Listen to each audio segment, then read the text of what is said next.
ముగ్గురుగా ఉన్నారు. వారి మధ్య ప్రేమ ఉంది, వారి మధ్య బంధం ఉంది, వారిని ఒకరు గౌరవించుకుంటారు. అపోస్తలులు దావీదు అంటాడు కదా, ఒకరినొకరు తక్కువ అనిపించుకుంటారంట. తండ్రి అంటే తండ్రి పెద్ద స్థానంలో ఉంటాడు. కుమారుడు అంటే కుమారుడు ఆ తండ్రి కుమారుడు కదా, పరిశుద్ధాత్ముడు తర్వాత కదా అని మనం ఆలోచన కదా అనుకుంటేమో. ఇది నామకరణం మాత్రమే. తండ్రి అనేది ఒక పేరు, కుమారుడు అనేది మరొక పేరు, పరిశుద్ధాత్ముడు అనేది మరొక పేరు. తండ్రి పెద్దవాడు, కుమారుడు చిన్నవాడు, పరిశుద్ధాత్ముడు ఇంకా చిన్నవాడు అనే ఆలోచన అనుకుంటున్నాం. అందుకే త్రికోణంలో ఈ త్రిత్వాన్ని చూపిస్తూ ఉంటారు. త్రికోణంలో త్రిత్వాన్ని చూపిస్తూ ఉంటారు. అంటే 3 కోణాలు ఒకే సైజులో ఉంటాయి. ఏ కోణం ఎక్కువగా ఉండదు, ఏ కోణము తక్కువగా ఉండదు. ముగ్గురు సమానత్వం కలిగిన వ్యక్తులు, ఏకరీతిగా ఏక ఆలోచన కలిగిన వ్యక్తులు. మీకు అర్థమయ్యేలా చెప్పాలంటే ఇక్కడ 4 పిల్లలు ఉన్నారనుకోండి, 4 పిల్లలు ఉన్నారనుకోండి, బయటికి వెళ్ళారు. ఒకడు ఏడుస్తూ వచ్చాడు, ఒక పిల్లవాడు ఏడుస్తూ వచ్చాడు. వస్తే వాడు ఏమైందిరా అని మనం అడుగుతాం. ఆ ముగ్గురు కలిసి నన్ను కొట్టారు అంటే ముగ్గురు కలిసి ఒకటైపోయినట్ట. ఆ కొట్టే విషయంలో ఆ ముగ్గురు మనసు ఒకటైంది. ఈ చిన్నపిల్లవాడిని కొట్టే ఆలోచన ఆ ముగ్గురికి ఒక్కటిగానే. తండ్రి కుమార పరిశుద్ధాత్మ ఈ సృష్టిని జరిగించడంలోనూ ఈ సృష్టిని నడిపించడంలోనూ వాళ్ళ ఆలోచన ఒకే విధంగా ఉంది. ఈ సృష్టి క్రమాన్ని జరిగించి ఈ సృష్టి నాశనం అయిపోయినప్పుడు దాన్ని రక్షించడానికి కూడా ఏకరీతిగా ఆలోచించి రక్షకులు మన మధ్యలో పంపించిన విధానం కూడా వారి ఏక ఆలోచనలోనే ఉంది. కొన్ని వచనాలు వారి యొక్క సంబంధాన్ని తెలియజేస్తుంది. మొదటి ఆదికాండము మన కనబడేది 1వ అధ్యాయము 26వ వచనంలో దేవుడు మన స్వరూపమందు మన పోలిక చొప్పున నరుడము చేయడము. ఇక్కడ దేవుడు ఒక్కడే ఉంటే గనక ఏమంటుడు? దేవుడు నా స్వరూపమందు నా పోలిక చొప్పున నరుడిని చేస్తారంటాడు. అందులో ఒక్కడే ఉంటే అయితే అక్కడ ఉన్నది తండ్రి కుమార పరిశుద్ధాత్మ. వీరితో అంటున్నాడు దేవుడు, మనము పని చేద్దాం, మన పోలికన నరుణ్ణి చేద్దాం, మన స్వరూపము చెప్పున నరుణ్ణి చేద్దాం అని వాళ్ళతో అక్కడ ఆ త్రిత్వము మనకు బైబిల్లో పదము కనపడకపోయినా ఆ యొక్క అంశము త్రిత్వం అనే అంశం మనకి కనపడుతూ ఉన్నది. దేవుడు మన స్వరూపమందు మన పోలిక చెప్పున నరులను చేయుదము. ఇక్కడ మనము అనే బహుళత్వము ఇక్కడ కనబడుతూ ఉంది. 2వ పదం చూసినట్లయితే అదే ఆదికాండంలో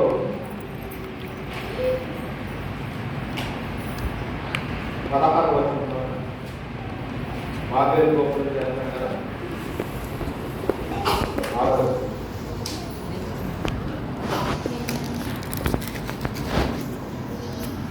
11వ అధ్యాయం. బాబేలు గోపురం చేసి దేవుడిని అందుకోవాలనే ఆలోచనతో అక్కడ ఉన్నటువంటి నరుడు ఎత్తైన గోపురాన్ని సిద్ధపరచుకుని ఆ ప్రదేశం నుండి ఎక్కడికి చెదిరిపోకుండా ఒకే చోట నరులందరూ ఉండిపోవాలనే ఆలోచనతో అక్కడ గోపురాన్ని కట్టుకుంటూ ఉన్నారు. ఆ గోపురాన్ని కట్టుకుని మనం ఎక్కడికి చెదిరిపోవచ్చు, ఇక్కడే. కానీ దేవుని ఆలోచన ఏంటి? మీరు ఫలించి అభివృద్ధి చెంది విస్తరించుడి, భూమిని నింపుడి. మీరేమనుకుంటారు? ఒకే చోట ఉండిపోదాం అనుకుంటున్నారు.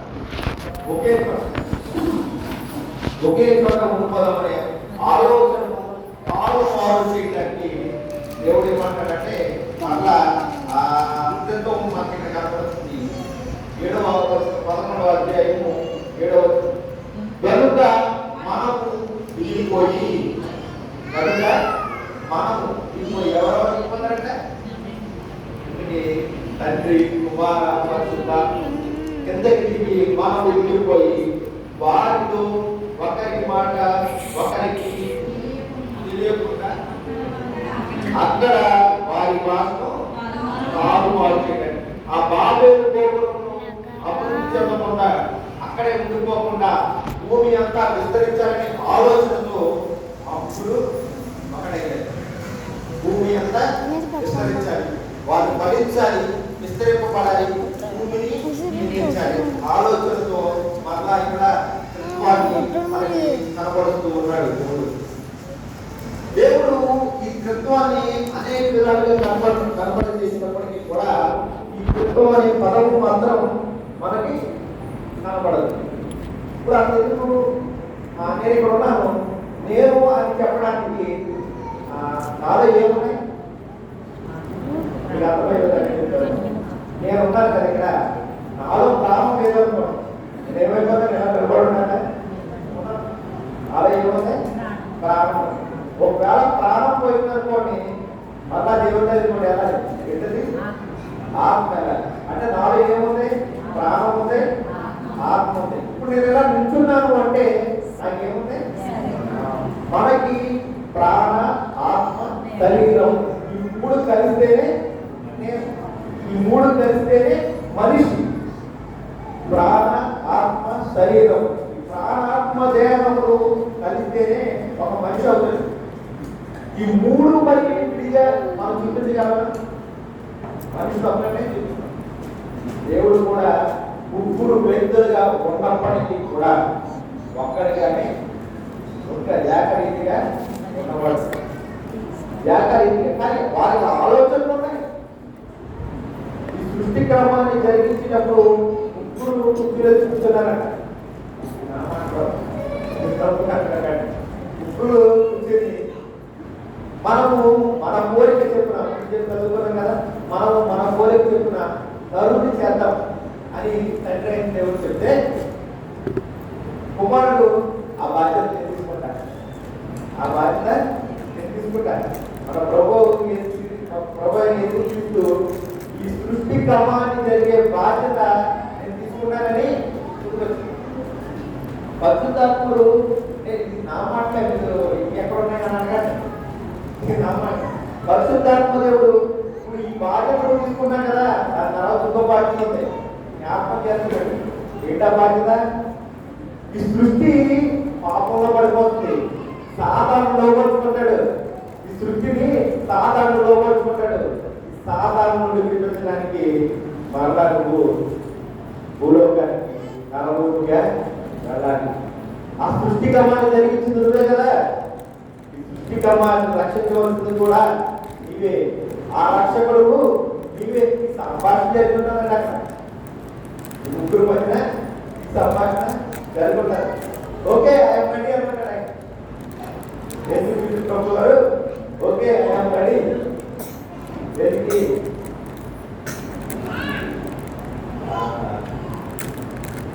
ఎవరు సమీపించరాని తేజస్సులో, ఎవరు సమీపించరాని తేజస్సులో ఆయన మాత్రమే అమరత్వము కలిగి వసించే స్థానం నుండి ఆయన బయటికి రావడానికి ఇష్టపడ్డాడు.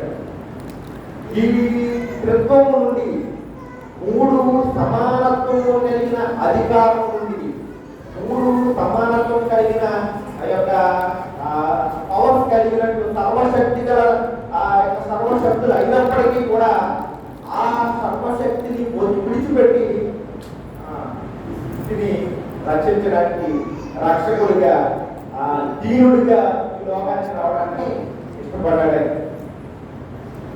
ఆ త్రిత్వంలో నుండి బయటికి రావడానికి ఇష్టపడిన త్రియేక దేవుడు మన ప్రభు యేసు ప్రభు వారు మనకి కనబడుతూ ఉన్నాడు.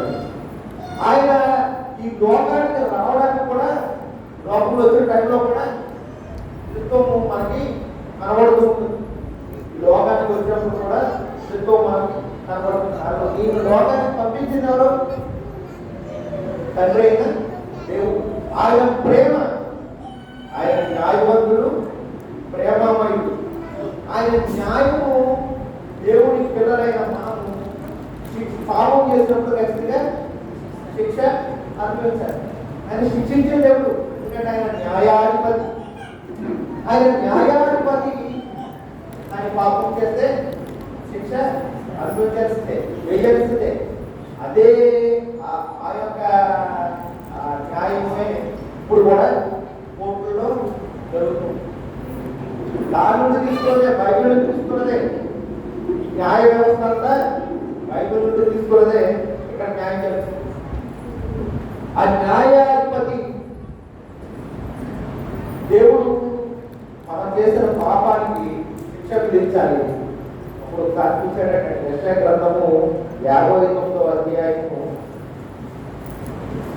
16వ వచనం. యెషయా గ్రంథము సంరక్షకుడు లేకపోవుట ఆయన చూచెను, మధ్యవర్తి లేకుండా చూచి ఆశ్చర్యపడి. కాబట్టి ఆయన బాబుకు ఆయనకు సహాయం.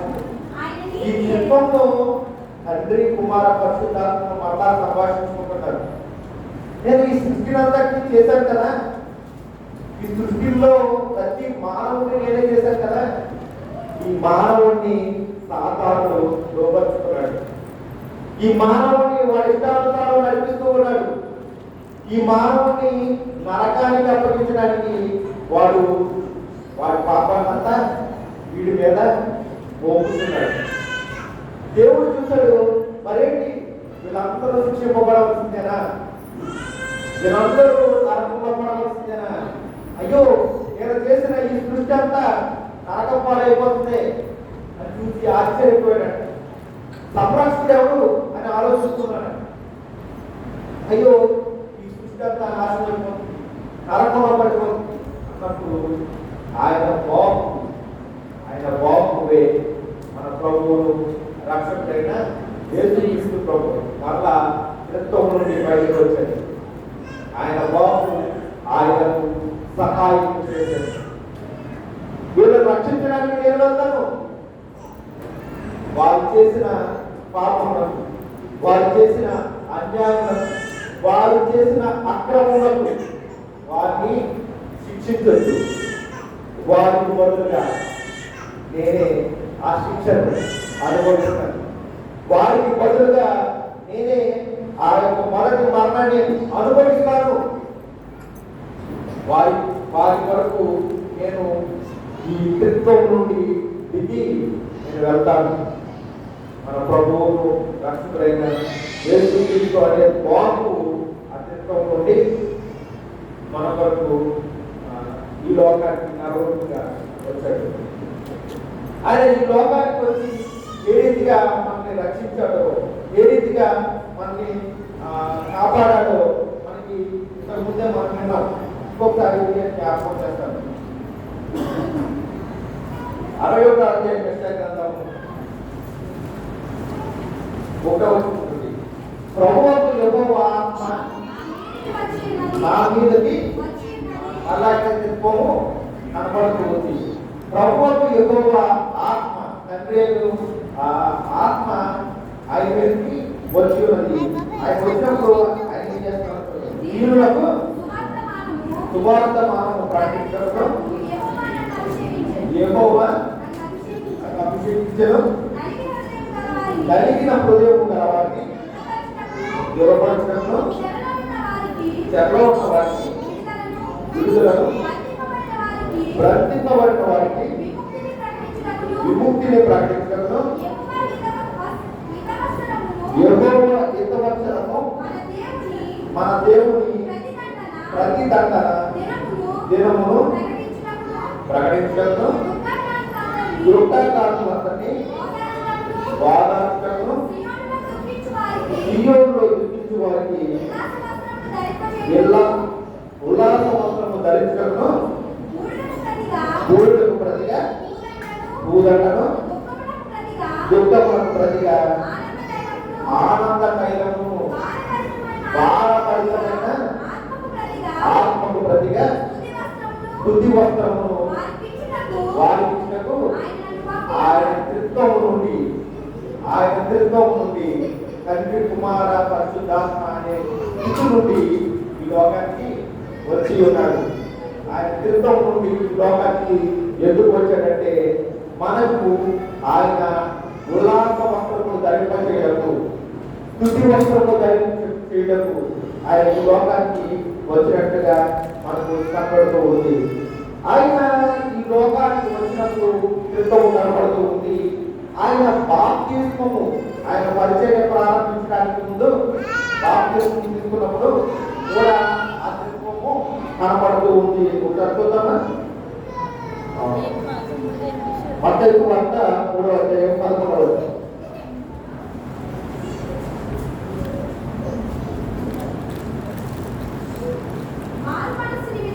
మారు మనస్సు నిమిత్తము మీకు నీళ్ళలో మీకు బాప్తిస్మిస్తున్నాను.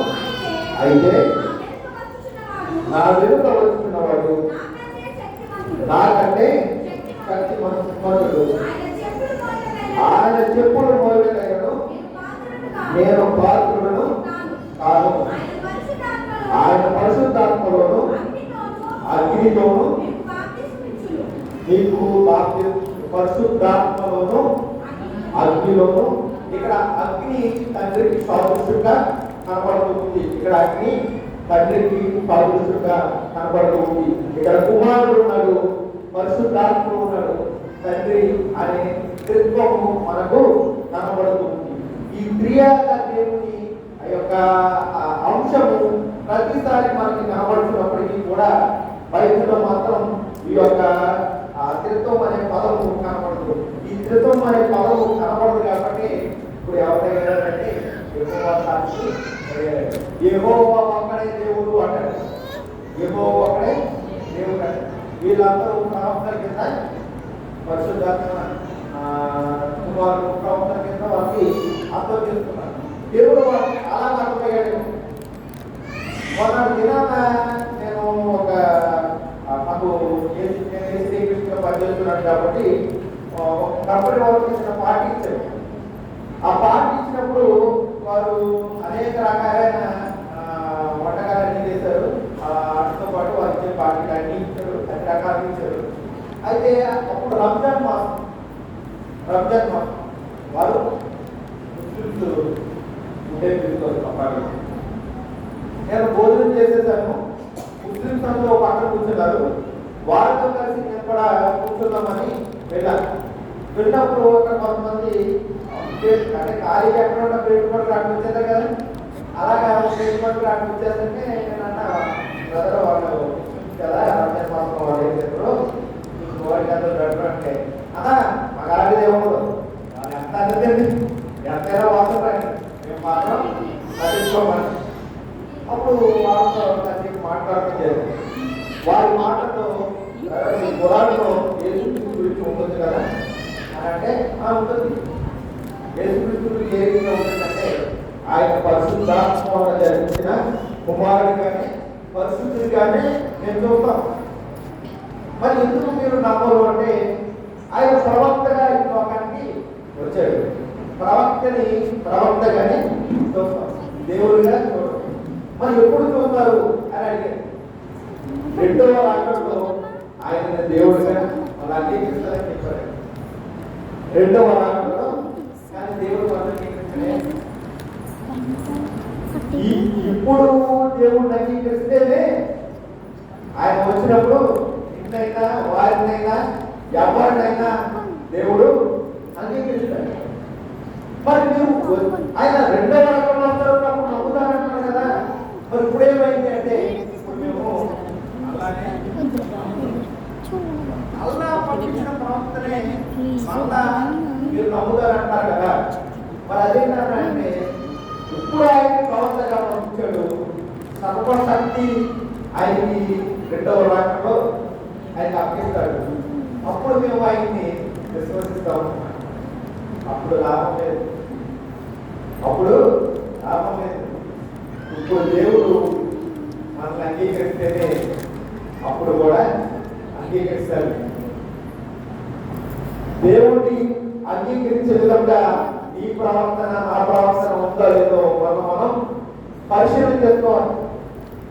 వారు ఏకదేవుడిని నమ్ముతారు, కానీ త్రిత్వము వారు నమ్మరు. కానీ ఆ త్రిత్వంలో వచ్చిన యేసుక్రీస్తుని నమ్ముతారని వారు పురాణం నేను చెప్పిన మాట కాదు, వారు చెప్పిన మాట కాదు. వారు పురాణం చదివి చెప్పిన మాటలు, వారు పురాణం చదివి చెప్పిన మాట. రెండవ మాటలో ఆ యేసుక్రీస్తే దేవుడుగా సర్వశక్తి మొత్తము కలిగి వస్తాడు అని వారు సాక్షి చెప్పారు. మరి ఇప్పుడు ఉండే విశ్వసించవచ్చు కదా అని ఎంత చెప్పినా వారు వినే పరిస్థితుల్లో లేదు. వారి గ్రంథాలు వారికి అలాగూ బోధించాయి. తండ్రి, కుమార, పరిశుద్ధాత్మ త్రియేక దేవుడి త్రియేక తత్వం నుండి మన కొరకు ఆయన ఈ లోకానికి వచ్చాడు. ఈ లోకానికి వచ్చిన కుమారుడైన యేసుక్రీస్తుని నమ్మితేనే మనకు రక్షణ.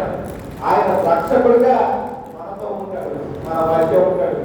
మనకి నిత్యత్వాన్ని అందించడానికి ఆయనే మార్గము అవడానికి లోకానికి వచ్చాడు. ఆయనే మార్గము, ఆయనే సత్యము, ఆయనే జీవము. శిష్యులకు కూడా శిష్యులు చాలాసార్లు అర్థం కాదని శిష్యులకు కూడా వాళ్ళకి అర్థం కాదని విషయం ఏకరీతిగా ఉన్న దేవుడు అర్థం కాలేదు. పడుతుంది కదా. యోహాను సువార్త 14వ అధ్యాయము 7వ